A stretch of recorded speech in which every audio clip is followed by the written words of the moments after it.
The first snowfall of the season dusted the train platform at Fort Laramie, Wyoming Territory, in December of 1875, as Catherine Greene clutched her worn valise with trembling fingers. 6 days of travel from Boston had left her exhausted, her once pristine navy blue traveling dress wrinkled, and her honey blonde hair escaping its pins. The cold wind bit through her thin coat as she watched the last passengers disperse from the platform. The man who was supposed to meet her future husband, was nowhere to be seen. Catherine checked her pocket watch again. 3 hours had passed since the train's arrival. The sun was setting, painting the western sky in brilliant oranges and pinks that belied her growing desperation. She'd sold everything she owned to buy the train ticket west, responding to an advertisement seeking a bride of good moral character and domestic skills for a cattle rancher near Valentine, Wyoming Territory. "Is there somewhere I might wait inside, sir?" Catherine asked the station master, a gruff older man who'd been eyeing her with increasing concern. "Station closes in 20 minutes, madam. Expecting someone." "Yes, a Mr. Edwin Blackstone. Perhaps you know him. He owns a ranch near Valentine." The station master's brow furrowed. "Blackstone, you say? Haven't heard that name round these parts." Catherine's stomach dropped. "But his letters. He was quite specific about meeting me here today." "Might have been delayed by the weather," the station master offered, though his expression suggested otherwise. "There's a boarding house down the street. Mrs. Willoughby's a fair sort. She might let you stay on credit till your situation resolves itself." Catherine nodded mechanically, her mind racing through impossible calculations. She had exactly $3.42 to her name, not enough for a return ticket to Boston, not even close to enough for an indefinite stay at a boarding house. As the station master began locking up, Catherine reluctantly gathered her things. The platform was empty now, except for a tall figure approaching from the far end, his spurs jingling with each step, his silhouette growing more distinct against the darkening sky. The man stopped a respectful distance away. His face was partially obscured by the shadow of his wide-brimmed hat, but Catherine could make out a strong jawline covered in several days' worth of stubble. His duster coat was worn but well kept, and he carried himself with the easy confidence of someone comfortable in his own skin. "Madam," he said, removing his hat to reveal dark hair that curled slightly at the ends. His eyes, a striking shade of green, assessed her with undisguised curiosity. "You look like you've been waiting a while." Catherine lifted her chin. "I'm waiting for someone, yes." "Name's Zachary Boone," he said. "Most folks call me Zach, and if I had to wager a guess, you're waiting for Edwin Blackstone." Catherine's eyes widened. "You know him. Is he coming?" The cowboy's expression softened with something that looked remarkably like pity. "Miss, I think you might have been had. There's no Edwin Blackstone in Valentine, never has been." The blood drained from Catherine's face. That's impossible. We corresponded for months. He sent money for my ticket." "I'm mighty sorry to be the bearer of bad news." He glanced at her luggage, then back at her face. "Truth is, there've been others before you. Seems someone's been running a cruel sort of scheme." Catherine swayed slightly on her feet, and Zach stepped forward instinctively, though he didn't touch her. "I don't understand," she whispered. "Why would anyone?" "Some folks take pleasure in others' misfortune," Zach said grimly, "and some are just looking to steal a train ticket's worth of money from trusting women." The full weight of her situation crashed down on Catherine. She was stranded in an unfamiliar territory with almost no money, no connections, and nowhere to go. "You've been waiting for me," Zach said suddenly. Catherine looked up in confusion. "I beg your pardon, not literally," he clarified, "but I've been looking for someone like you. My ranch is short-handed, especially with winter coming. I need a cook and housekeeper, and I'm willing to pay fair wages." "You're offering me employment?" Catherine asked skeptically. "Room and board plus $10 a month," Zach said. "It's honest work, Miss Greene, Catherine Greene." "Miss Greene, my ranch is a day's ride from here. It's not what you came west for, I reckon, but it's a roof over your head and food on your plate while you figure things out." Catherine studied him carefully. Everything she'd been taught warned against trusting strangers, especially men, especially in this wild country so far from home. But what choice did she have? How do I know you're not running a scheme of your own, Mr. Boone? A genuine smile cracked his weather-worn face. Fair question. Ask the station master about me, or Sheriff Taylor over at the jail. I've got no reason to trick you, Miss Greene. Just need someone who can cook better than my ranch hand Emmett. Man could burn water if you let him try. Despite everything, Catherine found herself returning his smile. I'm an excellent cook, as it happens. Then maybe this day isn't a total loss for either of us. He gestured to her bags. May I? After a moment's hesitation, Catherine nodded. As Zach picked up her trunk, she realized she was placing her life in the hands of a man she'd just met. But there was something in his straightforward manner that inspired trust, and her options had dwindled to nearly nothing. We'll stay in town tonight, Zach said as they walked. Got a room at the hotel already. You can have it, I'll bunk with the horses. We'll head for the ranch at first light. You're very kind, Mr. Boone. He shrugged uncomfortably, just doing what anyone would. No, Catherine said softly, not anyone. The Silver Spur Hotel was modest but clean. After securing Catherine's room and arranging for a hot bath to be sent up, Zach excused himself to see to their travel preparations for the next day. Alone in her room, Catherine finally allowed herself to cry. Silent tears streamed down her face as she contemplated how thoroughly she'd been deceived. Edwin Blackstone's letters had been so detailed, so sincere. He described his ranch, his hopes for a family, how he would treat her with respect and kindness. She'd imagined a future with this man she'd never met, and now that future had evaporated like morning dew. When her bath arrived, Catherine soaked in the hot water until it grew cold, trying to wash away both the grime of travel and the sting of her foolishness. As she dressed in her nightgown, she caught her reflection in the small mirror above the washstand. You will not break, she told herself firmly. This is merely a detour, not the end. In the morning, Catherine dressed in her most practical outfit, a simple brown skirt and cream-colored blouse, with sturdy boots and her heaviest shawl. She repacked her trunk, leaving out only what she would need for the journey to Zach's ranch. Zach was waiting for her in the hotel dining room, rising when she entered. He'd cleaned up as well, she noticed. His jaw was freshly shaved, and his dark hair was neatly combed.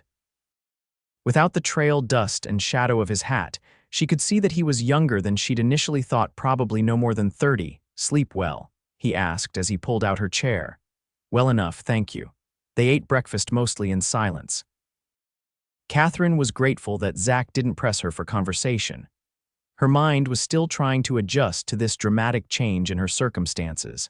After breakfast, they stepped outside to find a wagon loaded with supplies and Catherine's trunk secured in the back. A handsome buckskin horse was tethered to the back of the wagon. That's Thunder, Zach said, noticing her looking at the horse. Best cutting horse in 3 territories. He's beautiful, Catherine said, appreciating the animal's sleek lines and intelligent eyes. He knows it too. Most vain creature I've ever met. Zach helped Catherine up to the wagon seat before climbing up beside her. It's about 8 hours to the ranch, weather permitting. You need anything before we set out? Catherine shook her head, and Zach clicked to the team of horses. As they pulled away from Fort Laramie, Catherine cast one last glance back at the train station where her dreams had been derailed. Then she faced forward, toward whatever lay ahead.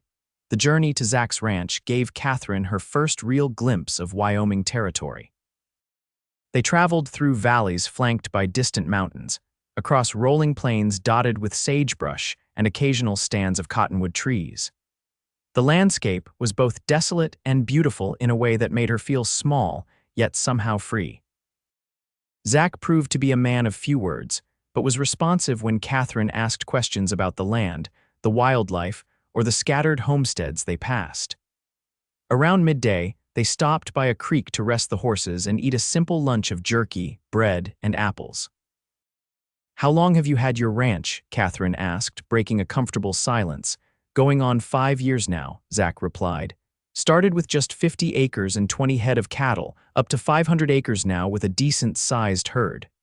That's impressive, he shrugged. Still small compared to some spreads, but it's mine, paid for free and clear. And it's just you and Emmett, was it? Emmett's been with me from the start. Good man, terrible cook. Zach smiled briefly. Got two other hands, brothers named Louis and Marco Vasquez. They're steady workers, but they've gone to visit family in Colorado for a few weeks. Bad timing with winter setting in, but their mother's ailing. I see, and is there. That is, do you have a family? Zach's expression closed slightly. Just me. Something in his tone discouraged further questions on that subject, so Catherine turned her attention back to the scenery. They continued their journey, and as the short winter day began to wane, Zach pointed to a distant cluster of buildings nestled in a valley. That's the Circle B, he said. My place. As they drew closer, Catherine could make out a modest but well-built log house with a covered porch, a large barn, several corrals, and a few outbuildings.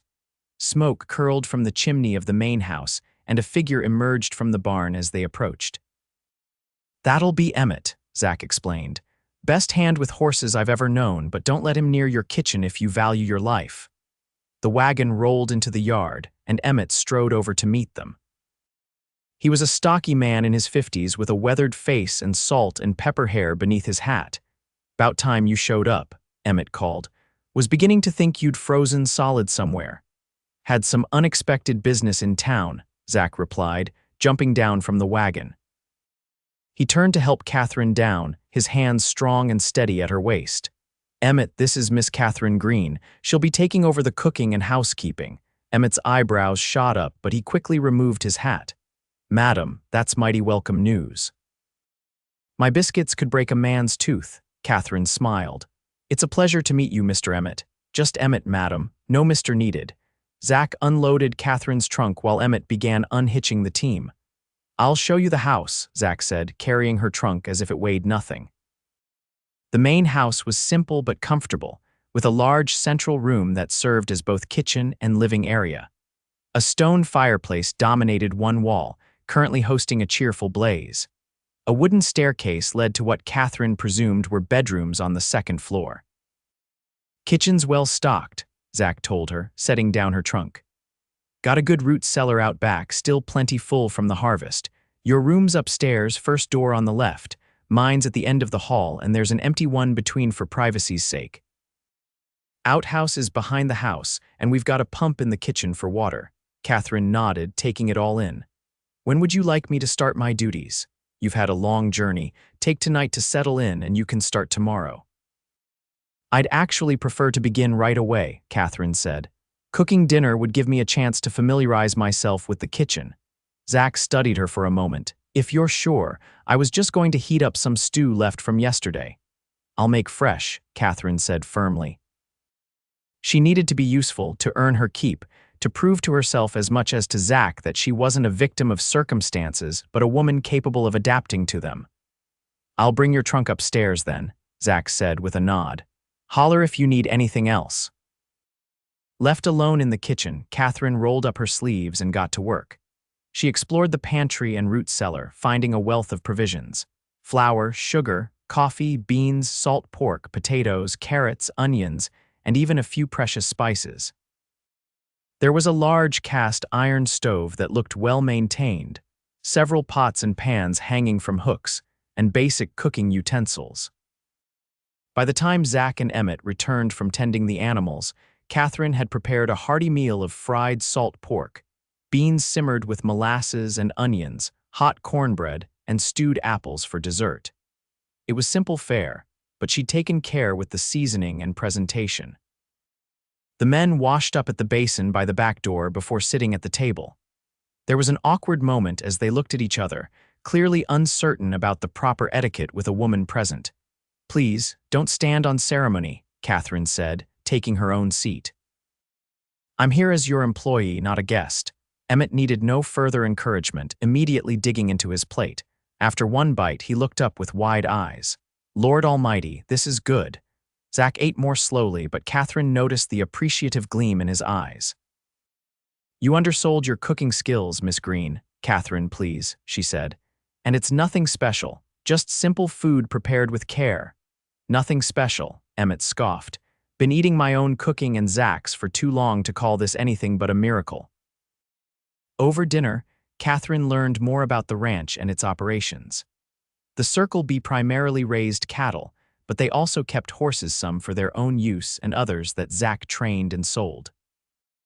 There were chickens for eggs, a small vegetable garden in season, and Emmett had even tried his hand at beekeeping the previous summer, though with limited success. Got stung 17 times, Emmett recalled ruefully. Looked like I'd been in a boxing match with a grizzly. After dinner, Catherine insisted on cleaning up alone, shooing the men toward the fireplace. As she washed the dishes, she could hear them talking in low voices, occasionally glancing in her direction. She pretended not to notice, focusing on her task while her mind wandered to her uncertain future.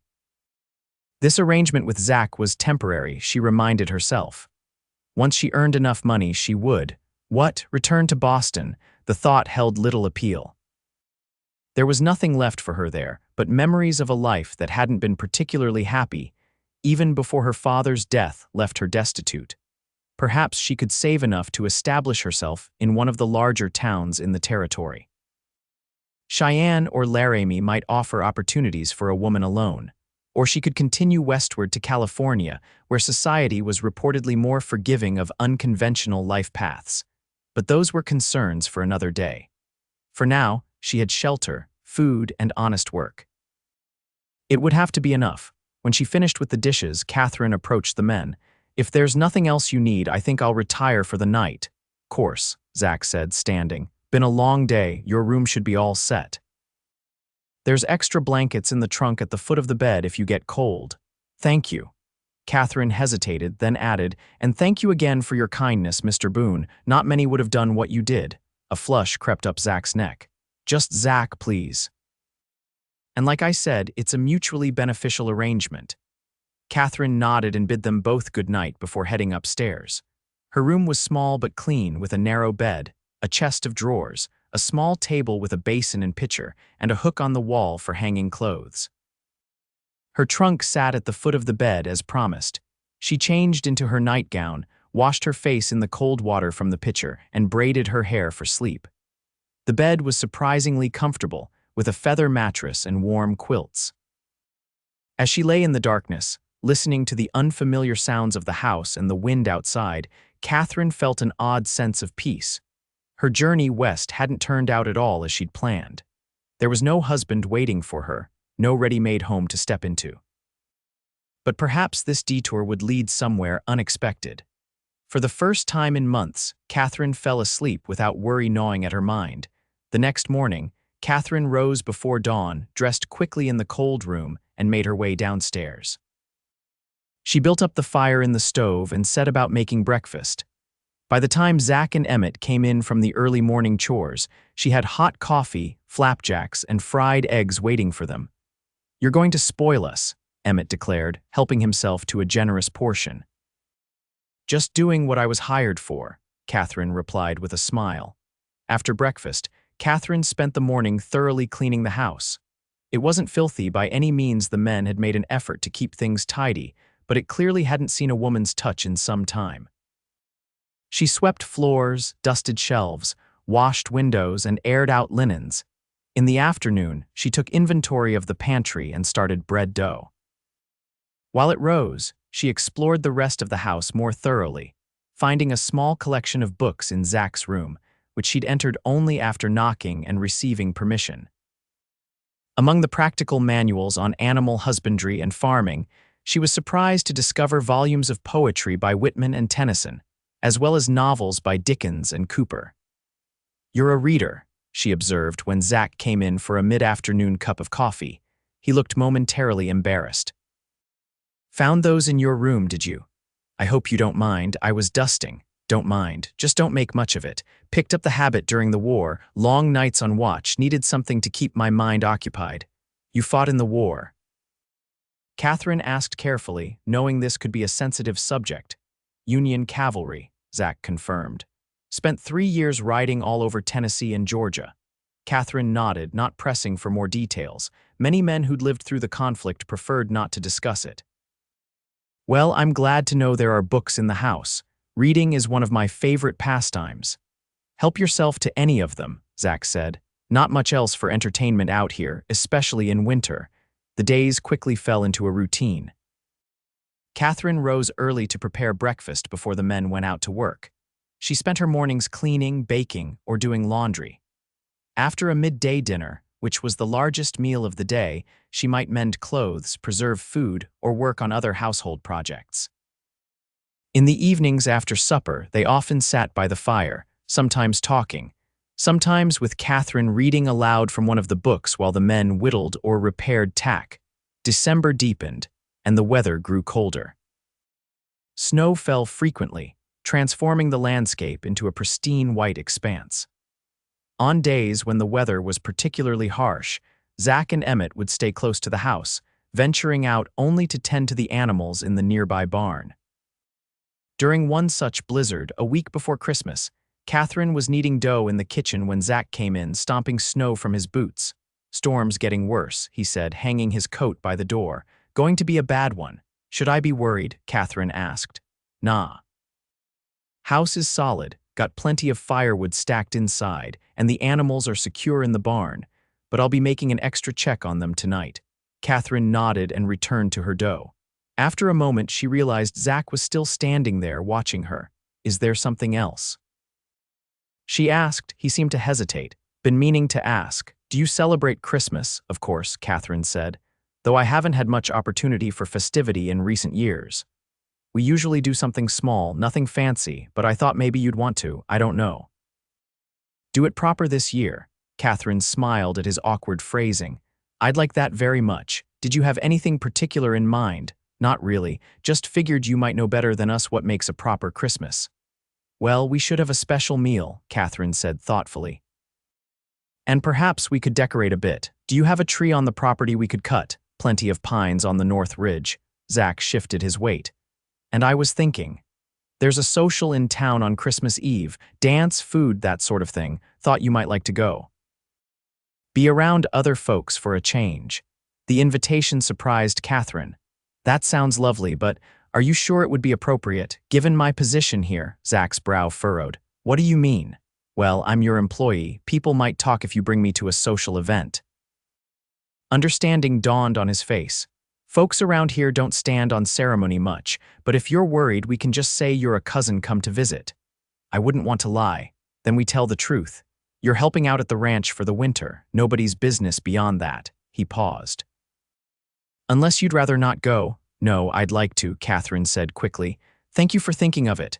Zach nodded, looking relieved. "Good, that's settled then." He moved toward the door. "Better check on Emmett. He's fixing that broken stall in the barn." After he left, Catherine continued kneading her dough with more vigor than necessary, her mind on the upcoming social. It had been so long since she'd attended any sort of gathering. The prospect was both exciting and nerve-wracking. What would she wear? Her best dress was hardly suitable for a dance, having been designed for much more formal Boston occasions. Over the next few days, when she wasn't busy with her usual duties, Catherine secretly set about refashioning one of her dresses for the Christmas Eve social. She had a blue merino wool that, with some modifications, could be made appropriate for a country dance. She worked on it in the evenings in her room, taking up the hem, adjusting the bodice, and removing some of the more elaborate trim to create a simpler but still elegant design. Meanwhile, the preparations for Christmas continued. Zach and Emmett brought in a small pine tree, which Catherine decorated with strings of dried berries, paper stars she'd cut out, and a few precious glass ornaments that Zach produced from a box in the attic. "These were my mother's," he explained as Catherine carefully hung them on the branches. "Haven't had them out in years." "They're beautiful," Catherine said. "Thank you for sharing them." Zach merely nodded, but Catherine noticed him watching her with an intensity that made her cheeks warm. Since her arrival at the Circle B, their relationship had remained strictly professional, though not unfriendly. Zach was always courteous, and they'd developed an easy rapport during their fireside conversations. But there were moments like now when Catherine caught him looking at her in a way that suggested he might see her as more than just his housekeeper. The thought was both thrilling and troubling. Catherine had come west expecting to be a wife, but those expectations had been based on months of correspondence, and what she'd believed was a mutual understanding. She knew virtually nothing about Zach beyond what she'd observed in the few weeks she'd been at the ranch. Moreover, her position was precarious. If she misinterpreted his interest, or if a relationship between them soured, she could find herself without employment or shelter in the middle of a Wyoming winter. Better to maintain professional boundaries, at least for now. On the morning of Christmas Eve, Catherine rose especially early to prepare for the day. There was much to do before they departed for town in the afternoon. She wanted to leave a cold supper ready for when they returned and to make sure the house was in perfect order. She was so absorbed in her tasks that she barely noticed when Zach came in from the barn, holding something behind his back. "Catherine," she looked up from the pie she was crimping. "Yes," Zach cleared his throat, "got something for you." He brought his hand forward, revealing a small package wrapped in brown paper and tied with a piece of red ribbon. "What's this?" Catherine asked in surprise. "Early Christmas present. For tonight." He placed it on the table beside her and took a step back, looking uncomfortable. Catherine wiped her hands on her apron and picked up the package. "May I open it now?" Zach nodded, watching her intently. She carefully untied the ribbon and unfolded the paper to reveal a pair of delicate pearl earrings. They were simple but lovely, the small pearls catching the morning light from the kitchen window. "Oh," Catherine breathed. "They're beautiful." "Belonged to my mother," Zach said. "Thought they might go with whatever you're planning to wear tonight." "Noticed you working on something blue in the evenings." Catherine looked up in surprise. She thought she'd been so discreet about her dress alterations. "Don't mean to pry," Zach added hastily. "Just noticed the fabric when your door was ajar one night." "It's fine," Catherine assured him. I wasn't expecting a gift, especially something so personal and valuable." "If you'd rather not know, I'm honored," Catherine interrupted. "Truly, thank you, Zach. I'll wear them tonight." A smile transformed his face, making him look younger and less careworn. "Good. Well, better get back to work. Still got chores to finish before we head to town." After he left, Catherine held the earrings in her palm, studying their lustrous surface. It was a surprisingly intimate gift, his mother's jewelry. What did it mean? Was it merely a kind gesture to ensure she felt included in the festivities? Or was it something more significant? These questions occupied her mind as she continued her preparations for the evening. By mid-afternoon, everything was ready. Catherine went upstairs to dress, taking extra care with her appearance. She put on the refashioned blue merino wool dress, which now featured a slightly lower neckline, though still modest by any standard, and a simplified silhouette that better suited the occasion. She arranged her hair in a more elaborate style than her usual practical bun, with soft curls framing her face, and fastened Zach's pearl earrings in her ears. Looking in the small mirror, Catherine barely recognized herself. Weeks of fresh air, good food, and hard work had brought a healthy glow to her complexion, and there was a sparkle in her eyes that had been absent during her difficult final years in Boston. When Catherine descended the stairs, both Zach and Emmett were waiting in the main room. They'd cleaned up as well, with fresh-shaven faces and their best clothes. Zach wore a dark suit that, while not new, was well tailored to his broad shoulders and tall frame. His hair was neatly combed, and he'd tamed his usually unruly curls with pomade. His eyes widened as Catherine entered the room. "You look very nice," he said, his voice slightly hoarse. "Thank you." Catherine touched one of the pearl earrings self-consciously. "The earrings are perfect." Emmett looked between them with a knowing smile. "Well, don't you two make a handsome couple?" "We're not a couple," Catherine said quickly, at the same time as Zach said, "It's not like that." "If you say so," Emmett replied, clearly unconvinced. "We should get going if we want to make it to town before dark." The journey to Valentine was made in a wagon rather than the sleigh Catherine had half expected. "Roads are too unpredictable for the sleigh," Zach explained when she asked, "but I've put plenty of hay and blankets in the back to keep us warm." Valentine was a small but growing settlement nestled in a valley near the confluence of two rivers. As they approached, Catherine could see lights twinkling in the windows of the town's few dozen buildings. The social was being held in the town hall, a two-story structure that also housed the sheriff's office and courtroom. Inside, the hall had been transformed with evergreen boughs, red ribbons, and dozens of candles. A small group of musicians was setting up in one corner, and tables laden with food lined the opposite wall.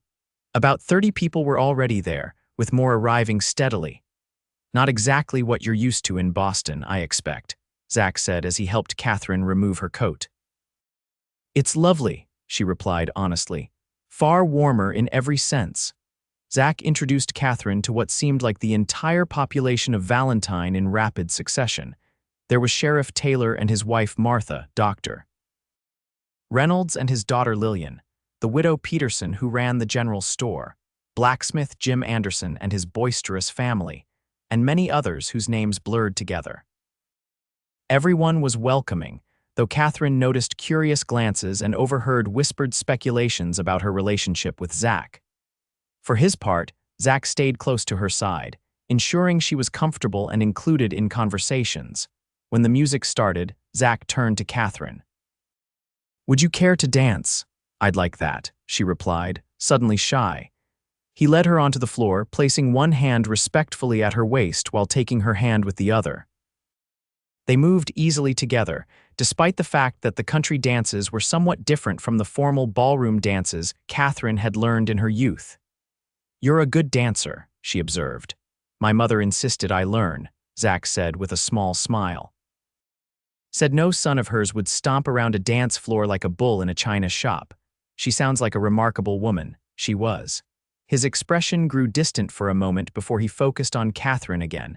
"You would have liked her. She was strong like you." "You think I'm strong?" Catherine asked, surprised by the assessment. Coming west alone, adapting to a completely different life when your plans fell apart. "Yes, I'd say that takes considerable strength." The music changed to a slower waltz, and they adjusted their steps accordingly. Zach drew her slightly closer, still maintaining a respectable distance but close enough that Catherine could feel the warmth of his body. "I haven't had much choice," Catherine admitted. "When my father died, there were debts I didn't know about. Our house, his business, everything had to be sold to satisfy the creditors. I had few options left." "There are always choices," Zach said. "You could have sought a position as a companion or governess, or married someone in Boston for security, even if there was no affection. But you chose the harder, braver path." Catherine had never thought of her decision in those terms. "Perhaps you're right. Though I must admit, when I agreed to marry a stranger sight unseen, I wasn't feeling particularly brave. Yet here you are, making your way regardless." They danced in comfortable silence for a few moments. Catherine was acutely aware of Zach's hand at her waist, the slight pressure of his fingers when he guided her through a turn, the clean, masculine scent of him. "May I ask you something personal?" Catherine ventured. "You can ask." "Might not answer." "Why haven't you married? You're established, you have a good ranch, she broke off, suddenly embarrassed. "I'm what?" Zach prompted, a hint of amusement in his eyes. "You're not unattractive," Catherine finished primly. A deep laugh rumbled from Zach's chest. "High praise indeed." His expression grew more serious. "Truth is, I was engaged once, right after the war. Her name was Sarah. We were planning the wedding when she took sick with typhoid. Didn't survive." "I'm so sorry," Catherine said softly. "It was a long time ago," Zach said. "After that, I came west to start fresh. Building the ranch took all my energy for years. By the time I looked up, seemed like all the eligible women in the territory were spoken for, and I wasn't eager to risk my heart again anyway." "I can understand that," Catherine said, thinking of her own journey west to marry a man who didn't exist. "Loss makes us cautious." The dance ended, and Zach reluctantly released her. "Would you like some punch?" Catherine nodded, and they made their way to the refreshment table. As Zach was pouring their drinks, Emmett appeared at Catherine's elbow. "Having a good time, Miss Catherine?" he asked. "Wonderful," she replied sincerely. "Everyone's been very kind." "Folks are just happy to see Zach taking an interest," Emmett said, his eyes twinkling. "Been worried about him being alone all these years." "We're not," Catherine began, but Emmett was already moving away to speak with someone else. Zach returned with 2 cups of punch. What did Emmett want? "Just asking if I was enjoying myself." Catherine decided not to mention the rest of the conversation. As the evening progressed, Catherine found herself relaxing and genuinely enjoying the festive atmosphere. The townspeople were friendly and unpretentious. the music was lively, and the food was plentiful if simple. She danced not only with Zach, but also with Emmett, Sheriff Taylor, and several other men, though she noticed Zach watching her from across the room whenever she was with someone else. Toward the end of the evening, the musicians played a particularly beautiful rendition of Silent Night. Zach found Catherine again and led her onto the floor for this final dance. They moved together in perfect harmony, closer than before, Catherine's head occasionally resting against Zach's shoulder as they turned. "Thank you for bringing me tonight," Catherine said softly. "Glad you came," Zach replied, his hand tightened slightly at her waist. Catherine, whatever he was about to say was interrupted by the sudden appearance of Sheriff Taylor. "Sorry to disturb you folks," the sheriff said, "but there's a storm coming in fast. Anyone heading out of town should leave now while the roads are still passable." Zach's expression shifted immediately to concern. "We'll head out right away. Thank you, Sheriff." The social broke up quickly after that, with everyone hurrying to gather their belongings. Within minutes, Zach, Catherine, and Emmett were in the wagon, bundled under blankets as Zach urged the horses toward home. The storm hit when they were halfway to the ranch. Snow swirled around them, reducing visibility to almost nothing. The wind howled across the open plains, cutting through layers of clothing and blankets. "Hold on," Zach shouted over the wind as he guided the horses through the worsening conditions. Catherine huddled closer to Emmett for warmth, both of them hunched beneath the blankets. She couldn't see Zach clearly through the snow, just his broad back as he leaned into the wind, occasionally calling encouragement to the struggling horses. It seemed to take hours to reach the ranch, though it was probably no more than 45 minutes. By the time they pulled up to the house, Catherine was chilled to the bone despite the blankets. "Get her inside," Zach instructed Emmett as he jumped down from the wagon. "I'll take care of the team."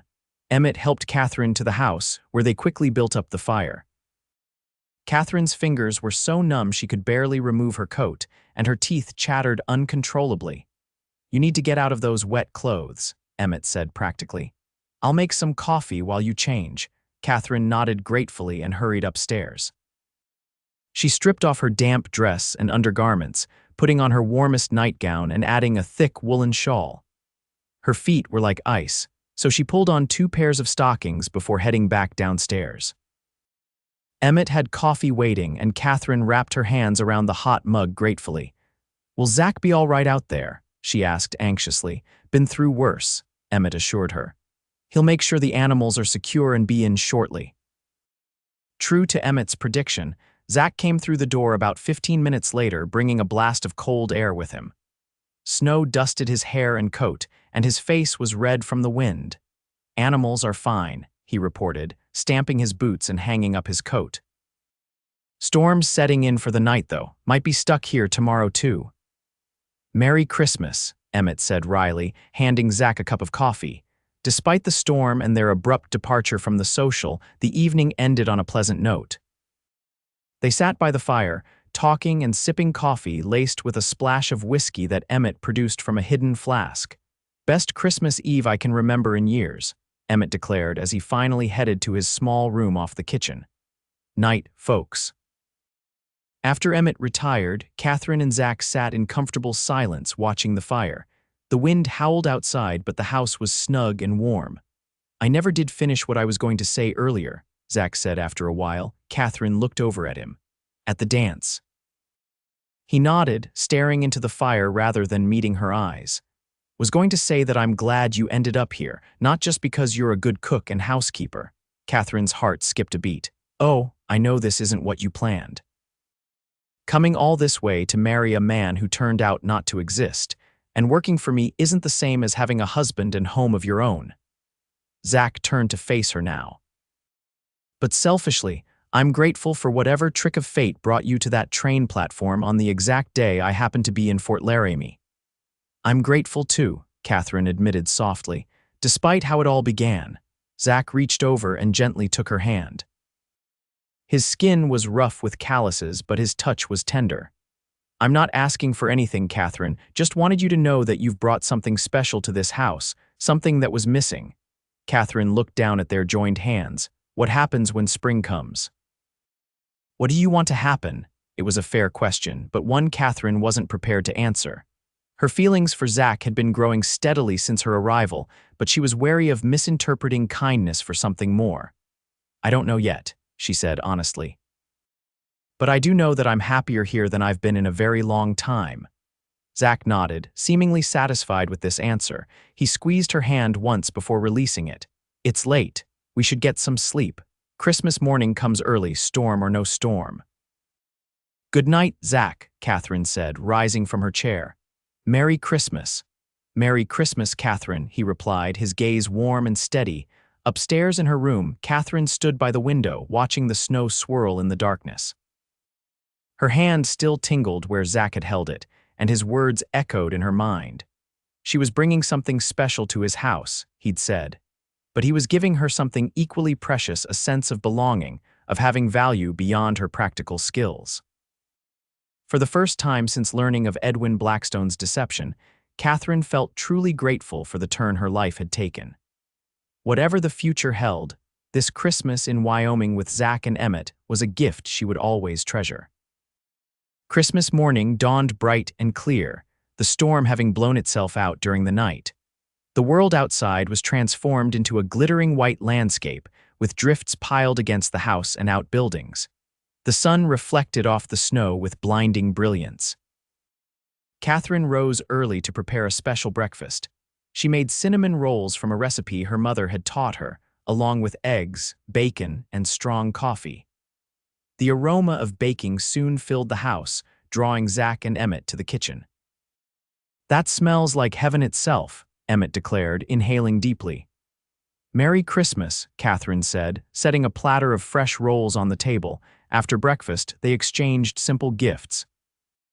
Catherine had made Emmett a new scarf from yarn she'd found in the attic, and for Zach, she'd embroidered handkerchiefs with his initials. The men seemed genuinely touched by these modest presents. In return, Emmett gave Catherine a wooden box he'd carved himself, decorated with a pattern of wildflowers. "For your sewing things," he explained. Zach's gift was a beautiful leather-bound journal with blank pages. "Noticed you writing letters sometimes," he said. "Thought you might like something for your private thoughts." "It's perfect," Catherine said, running her fingers over the supple leather. "Thank you." The day passed pleasantly, with a large dinner in the afternoon featuring a roast chicken, mashed potatoes, gravy, and apple pie for dessert. In the evening, they sat by the fire while Catherine read aloud from Dickens's A Christmas Carol, a tradition from her childhood that Zach and Emmett seemed to enjoy. As winter deepened, life at the Circle B fell into a comfortable rhythm. January brought bitter cold and more snow, keeping them close to home much of the time. February was marginally warmer but still challenging, with occasional blizzards that required constant vigilance to ensure the safety of the cattle and horses. Through it all, Catherine's bond with Zach strengthened. Their conversations by the fire grew deeper and more personal as they shared stories from their pasts. He told her about growing up on a small farm in Missouri, his experiences during the war, and his dreams for the future of the ranch. She shared memories of her mother, who had died when she was 12, her education at a girls' school in Boston, and her brief experience working as a music teacher before her father's death. There were moments of unexpected intimacy, hands touching when passing a dish at dinner, a shared smile over some private joke, the brush of shoulders while working side by side. Sometimes Catherine would look up from her work to find Zach watching her with an expression that made her heart race. But he never overstepped the boundaries of propriety, and Catherine was both grateful for his restraint and frustrated by it. One evening in late February, after Emmett had retired for the night, Zach approached Catherine as she sat by the fire, mending one of his shirts. "Got a letter today," he said, sitting in the chair opposite her. "Louis and Marco are heading back next week." "That's good news," Catherine said, looking up from her sewing. "I know you've been short-handed without them." "It is," Zach agreed. "But it made me realize we haven't discussed your plans." Catherine set down her mending. "My plans? For spring," Zach clarified. "You've been here almost 3 months now. Original arrangement was just for the winter." "Oh," Catherine felt a chill that had nothing to do with the temperature. "I suppose I haven't given it much thought." This wasn't entirely true. Catherine had thought about it often but had pushed the decision away, reluctant to face the inevitable end of her time at the Circle B. No rush to decide, Zach assured her. You're welcome to stay as long as you like. But I know this isn't what you came west for. What did I come west for, Zach? Catherine asked softly. A marriage to a man I'd never met. A life I could only imagine based on letters that turned out to be lies. Perhaps this detour was always my true destination. Zach's expression softened. I hope so, Catherine, because I can't imagine this place without you anymore. The simple admission hung in the air between them, loaded with unspoken meaning. Catherine's heart hammered in her chest as she tried to formulate a response that wouldn't reveal too much of her own feelings. I've grown, very attached to the ranch, she said carefully, and to the people here. Zach leaned forward slightly. Attached enough to consider making it permanent. What exactly are you asking? I'm asking if you'd consider staying on, not just as a housekeeper. Zach took a deep breath. Catherine, I've developed feelings for you, strong feelings. I think you might feel something too, but maybe I'm reading things wrong. Catherine's hands trembled as she set aside her mending. You're not reading things wrong. Relief washed over Zach's face. Good, that's good. He ran a hand through his hair.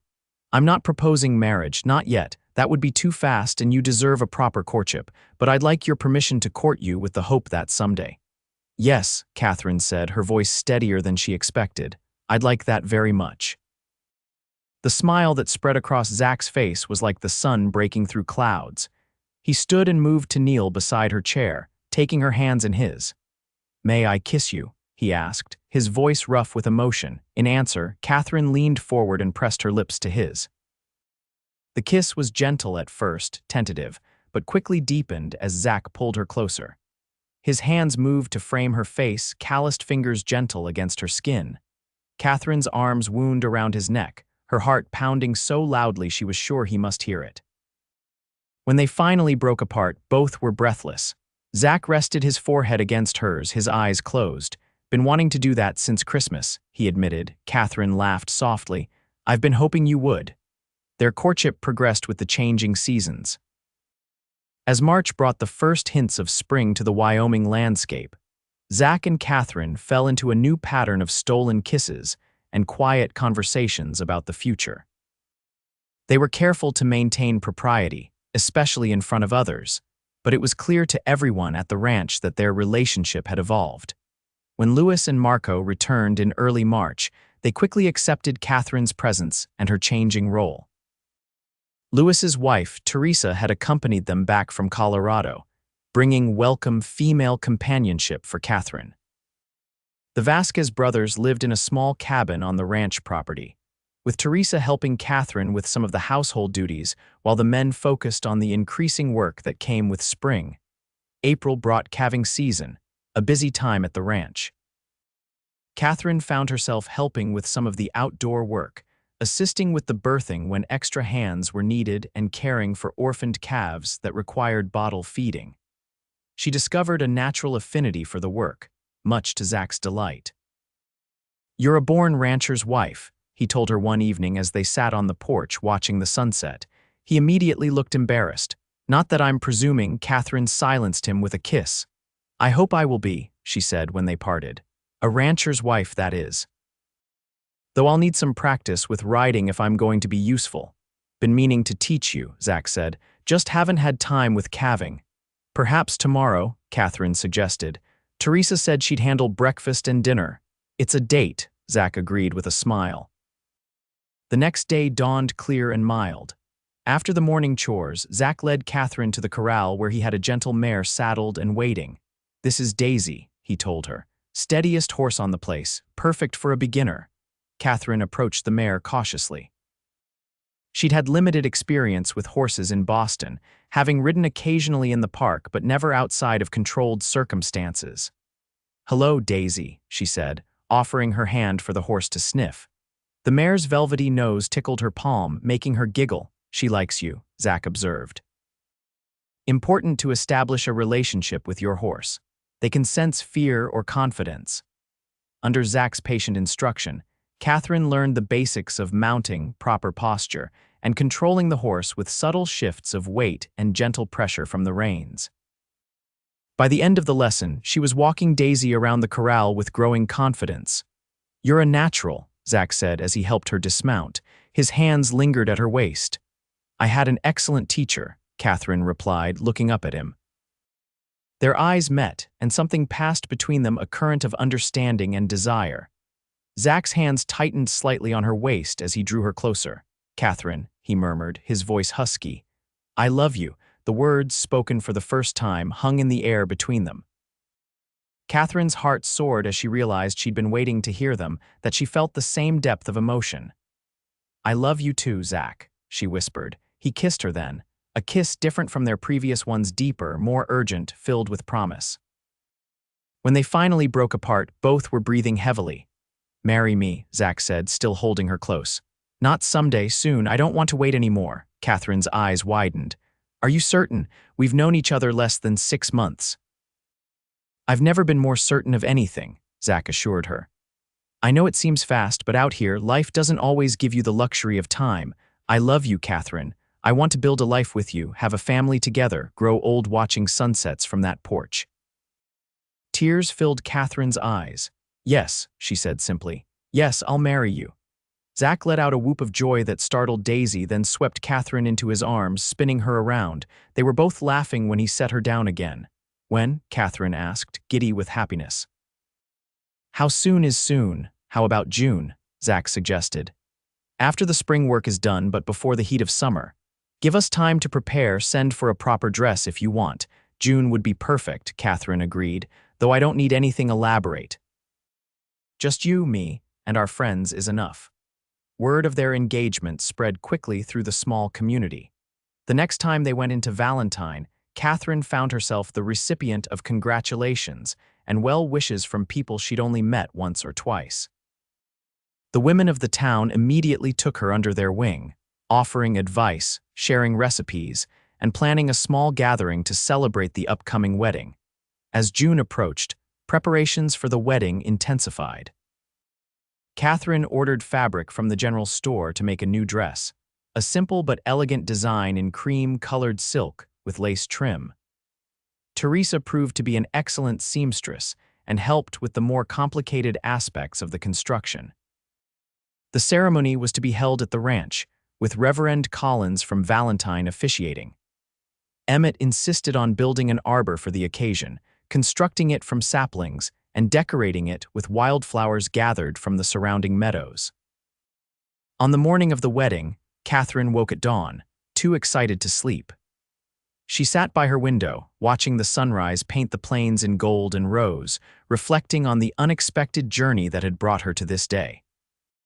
A year ago, she had been in Boston, desperate and alone, responding to an advertisement from a man she'd never met.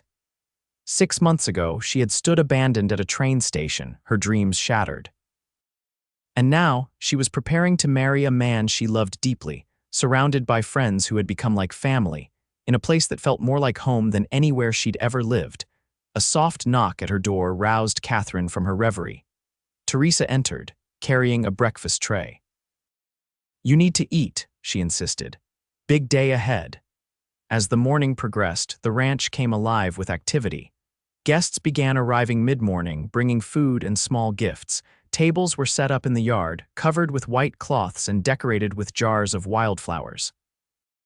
The men had constructed makeshift benches for the ceremony, arranging them in rows facing Emmett's arbor. By noon, Catherine was dressed in her wedding gown, her hair arranged in an elegant twist with a few soft curls framing her face. She wore Zach's mother's pearl earrings and carried a bouquet of wildflowers tied with a blue ribbon, something old, something new, something borrowed, something blue as the tradition dictated. Teresa had just finished securing the last hairpin when there was another knock at the door. Expecting one of the women who had been helping with preparations, Catherine was surprised when Teresa opened the door to reveal Emmett. "My goodness, Emmett, should you be up here?" Catherine asked. "Isn't it bad luck for anyone to see the bride before the ceremony?" "Just the groom that can't see you," Emmett said, "and I've come with a message from him anyway." He handed Catherine a small package wrapped in tissue paper, said to give you this. Catherine unwrapped the package carefully to reveal a delicate gold locket on a slender chain. Inside was a tiny photograph of Zach, recently taken in Valentine by a traveling photographer who had set up a temporary studio. "It's beautiful," Catherine breathed. "Teresa, would you help me put it on?" With the locket nestled at the base of her throat, Catherine felt ready to begin this new chapter of her life. Emmett offered his arm to escort her downstairs and out to the ceremony, an honor he had requested weeks earlier. "You look beautiful," he told her as they descended the stairs. "Zach's a lucky man." "I'm the lucky one," Catherine replied, squeezing his arm gratefully. The guests, about 30 in all, were seated on the benches when Catherine and Emmett emerged from the house. A hush fell over the gathering as all eyes turned to the bride. At the far end of the makeshift aisle, beneath the flower-adorned arbor, Zach waited with Reverend Collins. Catherine had thought Zach handsome from the first moment she saw him on that snowy train platform, but today he was positively striking in his new suit, his dark hair neatly combed, his face freshly shaved. The look of awe and adoration in his eyes as he watched her approach made Catherine's heart swell with love. The ceremony was simple but moving. They exchanged traditional vows, promising to love, honor, and cherish each other for the rest of their lives. When Reverend Collins pronounced them husband and wife, Zach's kiss was both tender and passionate, earning cheers and good-natured teasing from their guests. The celebration that followed lasted well into the evening. There was food in abundance, music provided by local musicians, and plenty of dancing. As the sun began to set, casting long shadows across the ranch yard, Zach led Catherine away from the festivities to a quiet spot near the corral. "Happy, Mrs. Boone?" he asked, his arms encircling her waist. "Completely," Catherine assured him, leaning into his embrace, "though it still feels strange to have a new name." "You'll get used to it," Zach said, brushing a kiss against her temple. "We have a lifetime ahead of us." "A lifetime," Catherine echoed, savoring the word and all it promised. "If someone had told me a year ago that I'd end up here, married to you, I wouldn't have believed them." "Sometimes life takes unexpected turns," Zach said. "In this case, I'd say we both got lucky." As they stood together in the gathering twilight, Catherine reflected on the strange twists of fate that had brought her to this moment. The deception that had lured her west had been cruel, but without it, she would never have met Zach. She would never have discovered the strength within herself to adapt to this rugged new life, never have found the deep sense of purpose and belonging that now filled her heart. "We should get back to our guests," Catherine said after a while. "It's our wedding day, after all." "I suppose we should," Zach agreed, though he made no move to release her. "But first—" He kissed her again, a kiss full of promise for the night ahead and all the days to come. Hand in hand, they returned to the celebration, to the friends who had become family, to the beginning of their life together at the Circle B. As the stars emerged in the vast Wyoming sky, Catherine knew with absolute certainty that she was exactly where she was meant to be. In the years that followed, the Circle B flourished under Zach and Catherine's stewardship. Their partnership proved to be as successful in business as it was in love, with Catherine bringing new ideas and perspectives that complemented Zach's practical experience. Their first child, a son they named James Emmett Boone, arrived just over a year after their wedding. 2 years later, they welcomed twin daughters, Elizabeth and Margaret. The house expanded along with their family, with Zach adding rooms and modern conveniences as their prosperity increased. Catherine never regretted being left at that train station, for it had led her to a life richer and more fulfilling than anything she could have imagined. The mail-order bride who had been abandoned had found not just a husband but a true partner, a love that deepened with each passing year, and a home where she belonged completely. And sometimes, on quiet evenings when the children were asleep and they sat together on the porch watching the sunset, Zach would turn to Catherine with the same look of wonder he'd had the day they met. "You were waiting for me," he would say, even though neither of us knew it at the time. And Catherine, her heart full of gratitude for this unexpected life, would simply smile and take his hand in hers. "And I'm so glad I was."